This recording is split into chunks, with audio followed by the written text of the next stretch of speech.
Hey everybody, this is Kathleen Moss, and you're listening to A Breast Cancer Diary.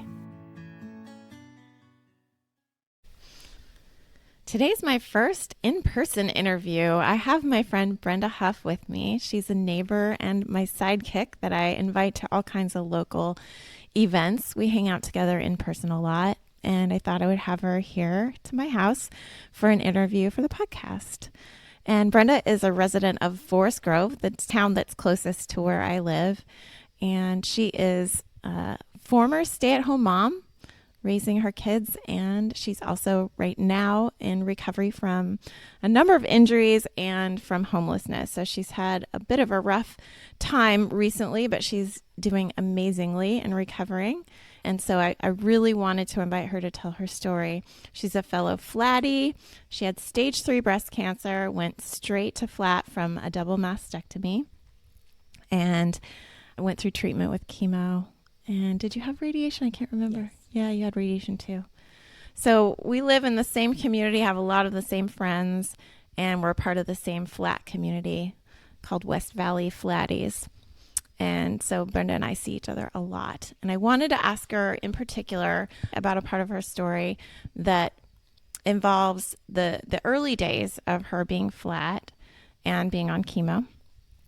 And I think this is an important perspective because I tend to have a lot of folks on later in their journeys when they're very used to their new bodies and have adapted and are celebrating their new bodies. But I think a lot of us, and Brenda included, have had a rough start at the beginning of kind of starting to accept the flatness and the change. And so I wanted to ask you first, Brenda, how did you decide to go flat? I wasn't sure about putting implants in there if they would fail me down the road.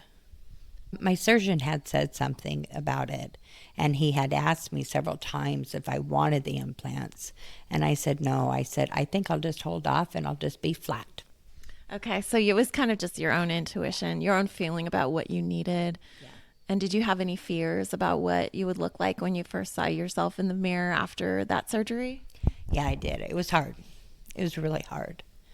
But sometimes I'll wear the prosthetics, and then sometimes not, but it's hard to go flat just for myself. And some of my friends that are in the flatties just go flat, and they're fine with it. But me, I just still hesitant of it. So I just wear my fake ones.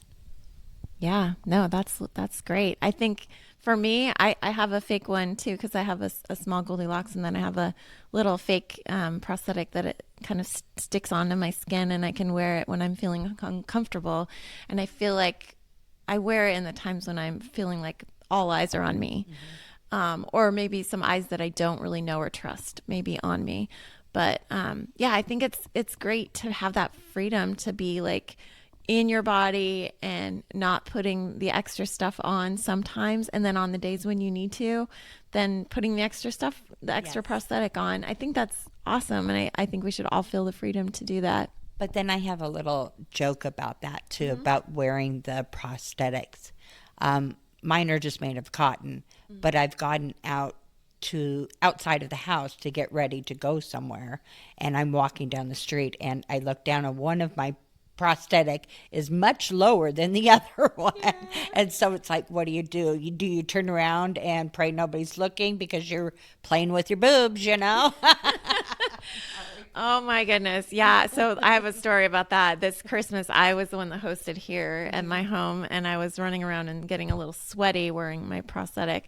And it's a stick-on, and I don't wear a bra with it. And I had never worn it when I was getting really sweaty and running around like that. And sat down to eat, and about like 10 bites into my meal, it fell off into my lap. And I'm looking around the table to see if anyone's noticed. Hopefully they didn't notice anything, right? I don't think they did, but oh my goodness. That's good. One of the pitfalls of wearing a prosthetic. Very much so. We all have it when we are cancer survivors like this. So yeah. I mean, unless you have implants, but even then, I think there's some lopsidedness, some asymmetry that happens for everyone. So, well, for everyone, even people that without cancer have one breast that is smaller than the other. I've heard that. Yeah, that the majority of women have a breast that's a little different or pointed in the wrong direction or whatever. So it's not just us, you know, Yeah. it's other women out there too. Absolutely. Well, when I first met you, you shared a really poignant, tear-jerking story with me that's always kind of remained with me. And I'm so honored that you trusted me with that story. And you said that you would also trust the audience of the podcast with that hard story. And so I wondered if you would share that story here on the podcast. Yes, that was a difficult time. I've seen the points and the staring and stuff like that, but never what I experienced. I lived in Tualatin, and I went into Fred Meyer's to do some grocery shopping, and I could overhear a lady talking to her husband on the lines of, please do not say anything to that lady. And her husband never acknowledged her or nothing. And she just kept saying, please don't do this. Please don't embarrass me. Please don't embarrass that woman. Please just let her be, you know.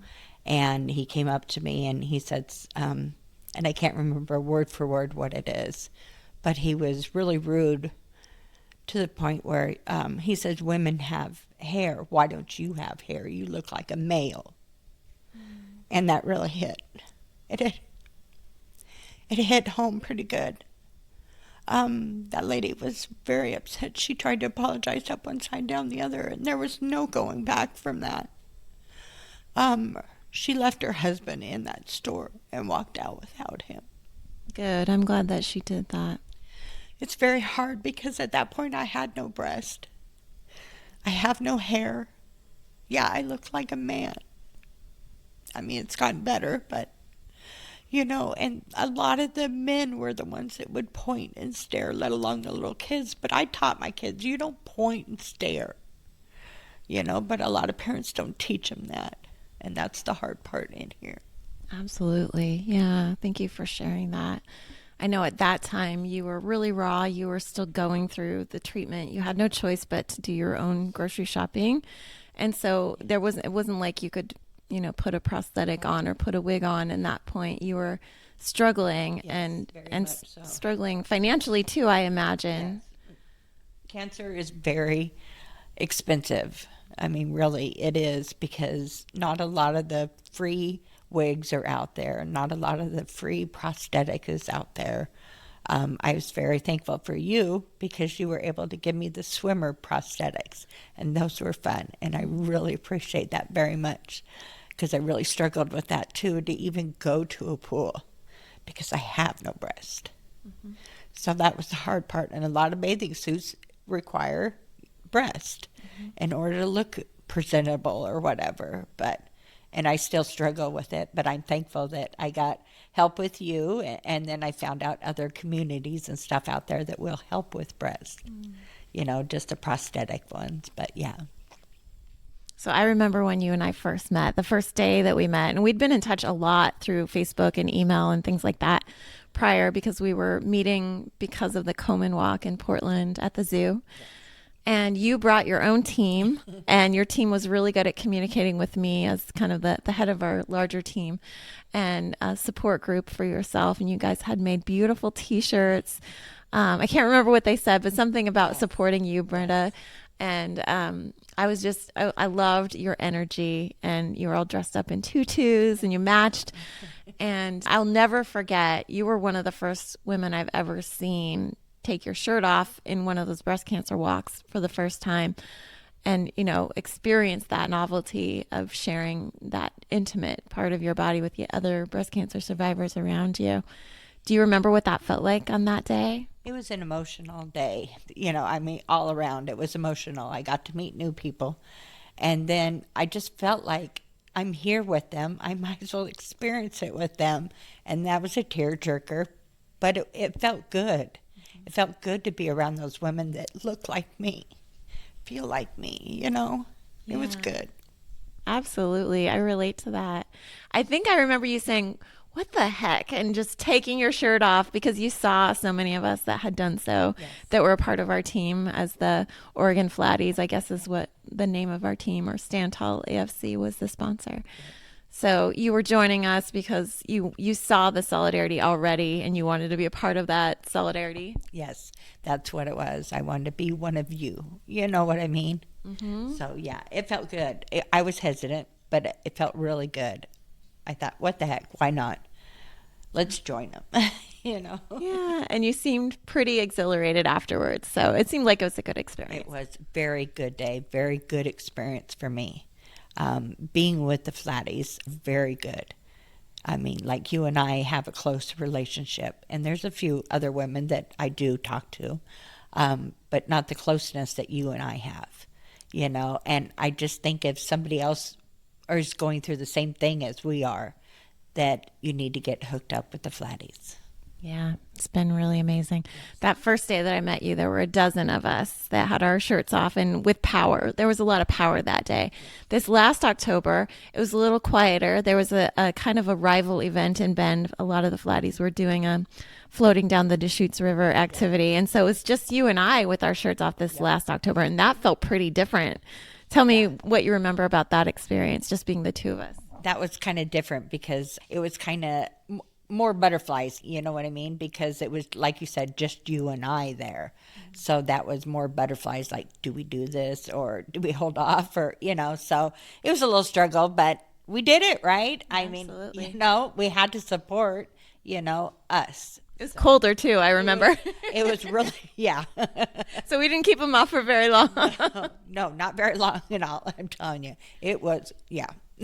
The year before was quite chilly because we did it earlier in the morning. It was really early. Yep. Yeah, you know, but this one, yeah. And there were so many people. That was my heart. Yeah. I mean, the year before, we had plenty of people. But this year seemed different. Like it was just a lot of people. I don't know. And then another time, a strong memory for me with you was being a part of Danyel's photography studio and going through the Warrior Women portrait experience. That was so fun to be there, just helping you, having fun with you, kind of playing in a playful way with photography and makeup and props in the photography studio. Tell the audience about that experience. I haven't talked about that before, but I hope to have Danyel on soon. But tell us what that was like for you. I enjoyed that. You said something about let's go to Danyel's studio, where she helps people kind of bring out their power, their warrior type thing. And that was a blast. Just a blast. You helped me with makeup and wardrobe and stuff like that. And I did. I got to pick one final picture, and that was amazing. Just amazing. I am going to probably next month blow it up, go get it blown up and put it on the wall. And that's me. You know, that is me. And it was exciting. I mean, I love Danyel to death, you know, and I love you to death to be able to do that with me. Really. So where are you going to put it in your home?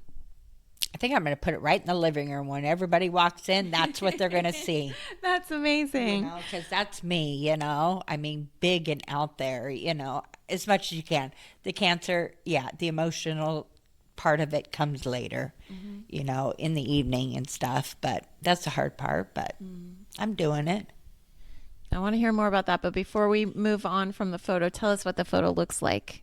The photo, got like a black outfit on, and the green and blue makeup that was on was beautiful. That's what Danyel did.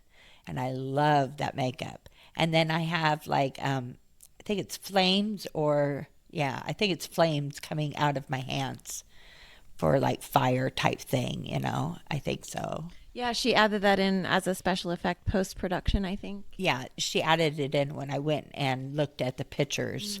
So for those of you watching on YouTube, I'll put a picture of Brenda in that pose with Danyel in her studio.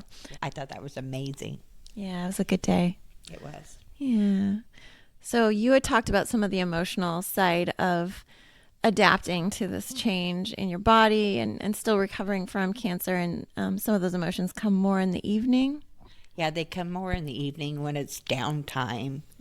It's thinking about what's going on and stuff like that. I'm single, so I live by myself, and so that's a struggle at night. Do you have things that you do to get yourself through those hard times? Yeah, I do a lot of crafts.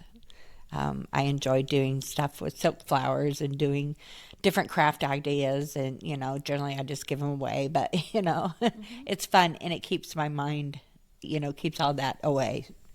So, yeah. That's another thing that we're planning on doing actually later this week is doing some crocheting together with Danyel as part of a local breast cancer support group. So that'll be fun. Yes. Learning how to crochet. I have never learned before. So I remember a very good story, and it was kind of funny at the end. You and I went to dinner with the other group. I can't remember what they're called. But with Breast Friends. Yeah. we went to that restaurant thing, and then we stopped by New Seasons on the way back. Oh, Do you yeah. remember? I remember. And we got ice cream. You remember that? We Yep, ate that it was hot. pint of ice cream in the car before we went home. Because we hadn't had dessert. Yes, because we didn't have dessert at the restaurant. I remember that. Yeah, and you told me a lot of your really life fun. story at that time Yes. when we were sitting in the car eating our pint of ice cream. I think that's where we really got to know each other, was over that pint of ice cream. Yeah, Yeah, good that was memories. fun. Yeah. Yeah. Well, I want to hear kind of the contrast between the woman who was standing in Fred Meyer that day getting bullied and harassed by that gentleman or non-gentleman and the woman who's sitting next to me right now, and how you think differently about your body, how you defend your body and your own mind to your own self and your demons. If that comes up, if there's any shame that comes up, how do you deal with it these days? Cancer is very, very hard. The treatments are very hard on cancer. It's to kill it. I get that. But it changes a person from head to toe, big time. And I've had to grow a backbone, really. I've had to grow almost armor, because I'll still get the comments, not as severe as they were before. But my attitude's totally changed, and it's almost like you put a barrier up. I don't know. I guess that has a lot to do with that, I'm single and whatnot, so I don't have that other partner to really, cry on or whatever. But I struggle with the brain part of it, with the chemo, about that. I know I want to say something, and does it come out right? Not really. Or it gets jumbled up in my head, and it doesn't come out at all. And I really struggle with the memory part of it. But, I've just gotten a lot stronger, I think. And I have friends to lean on. Back then, I really didn't. You knew who your friends were and who they weren't. And so I've grown closer to a few, and I'm sitting next to a wonderful one right now that all I have to do is call if I have questions. And that's what you've said all along. And that's what everybody needs that is coming into, dealing with the treatments and stuff of cancer, is they need somebody that's already been through something to be able to talk to. Well, Brenda, what do you say to, or what would you say to a brand new cancer patient who's just facing mastectomy and treatment today, with all the wisdom that you've gained in the last few years since your experience? What are some of the key pieces of advice you wish you had known back then? To put your armor on. Don't listen to what they have to say. When you see people staring or pointing, just let it go. Just let it out of your mind. Just don't listen. And get yourself a coach or somebody to talk to. I didn't have the coach or the friends or the flatties until after I was pretty much done with my treatments and stuff. I wish I would have had that throughout the whole thing, because those women have already been through what I went through. Just hook up with somebody that you can talk to besides your family, besides the normal friends that you see on a regular basis. Get with somebody that has already been through what you're going through. It will help a lot. I so agree with that. It made all the difference for me too. I think we feel like we need to kind of buckle down and just handle it. It's not so bad. Other people go through this too. My case isn't the worst case. But until you get with the others that have been through what you're going through, you don't really see just how much you really are going through. Yes, and how much you have to deal with on a regular basis. It is a lot to take in. Cancer is not a game. Cancer knows no age, no sex, no color. It does what it needs to do. And it wants to prevent you from breathing, really. And you have to be strong and do what you need to do to survive. Yeah. If you see someone in Fred Meyer who looks similarly without breasts and without hair, what is your inclination nowadays? Do you have, I mean, you probably haven't had that experience, but if you do, what do you think that you would say to that woman? You go up to that woman and say, "You look beautiful as ever. Mm-hmm. You're amazing. You're a survivor." Yeah. Yeah. I'm glad that we can say that to each other. I wish I had that back then. Mm-hmm. I wish I had the coat of armor on. I wish I had that, but I didn't. But I guess I needed to go through that to get to this point. But women are beautiful regardless if they have breast hair, whatever. They're beautiful. Amen to that. Yes. Do you remember how you found the flat community? Is it on Facebook? I believe I found it on Facebook. I can't remember who I was talking to. I was talking to somebody from a different little group. Oregon Breast Cancer Support Group. Maybe that's what it was. That's where I met you, I think. Okay. That's probably what it was. And that's how because I investigated a couple other ones too. And I thought, no, I like this one, Yeah. So, yeah. But yeah, I think that's where it came from. And don't get me wrong, there's a lot of places out there. There's a lot of little support groups. So if the flatties didn't work out, then, there was other ones out there. But I'm glad that I was able to keep in contact with you guys. Yeah. Yeah.